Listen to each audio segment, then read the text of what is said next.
Japanski automobil njemačkih gena koji se proizvodi u Austriji. Toyota Supra ima 6-cilindarski motor, 340 konja, 500 Nm, zadnji pogon, 19 solni kotači sa super slikim gumama.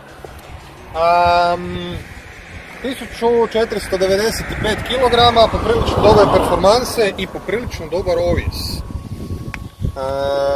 Na prezentaciji nam recimo nisu govorili o veličini GPK, nisu nam govorili o potrošnji, bilo je dosta onako old school, više smo se vozili po stazi nego što smo radili nekako teoretiziranje.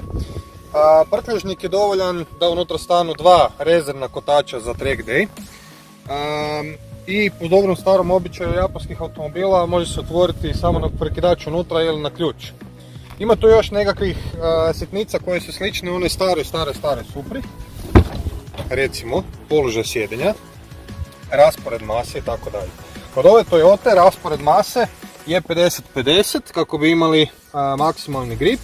Unutrašnjost je, odnosno podsjeća na određenu njemačku marku s kojom dijeli genetske predispozicije, međutim sve to skupa ima na nekakav finish, japanski finish. Čekaj, tu ako malo uzumiramo, tu se vidi nešto, vidiš? Snimi. Nekakve, eto. Ali nije ovo BMW, ovo je Toyota, ovo je nepogrešiva Toyota. Položaj sjedenja je apsolutno odličan, volan, težina volana, ergonomski oblikovan, super.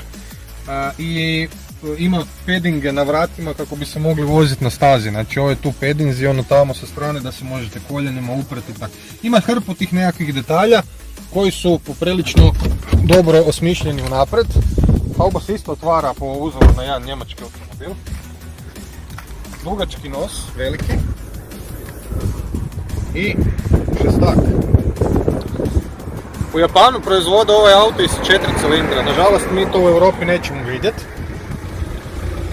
Mi ćemo za sad ostati na ovome. Nema naznaka da li će Toyota proizvesti, nemojte Toyota Poland. Nema naznaka da li će Toyota ubaciti u Supru ručni mjenjač, ali ovaj automatski mjenjač radi poprilično dobro. Mislim da je vrijeme prije nego što kiša pljusne da još malo kilometara napravimo po ovim španjolskim cestama.